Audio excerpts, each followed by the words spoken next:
number नि तिम्रो बुढोको salary post हेर न हाम्रो त जम्मै काटिएर आएछ ए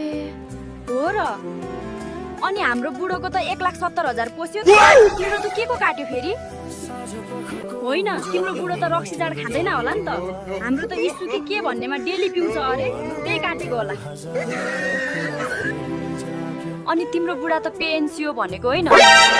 फेरि पैसा चाहिँ किन काटिएको के भन्नु अब महिना चलाउनु कति गाह्रो पर्छ बरु तिम्रो पो बुढा पुलिस कहिले पैसाको कमी हुँदैन साइड इन्कम भइहाल्छ यो नम्बर नि पनि रेजिमेन्टको पो पुलिस त सिभिलको थोरै हो आरपी बल्ल थाहा भयो तिम्रो त बुढो गुलासिया के भन्ने जग्गामा गुलासिया के हे प्रभु हे हरि राम कृष्ण जगन्नाथ प्रेमानन्द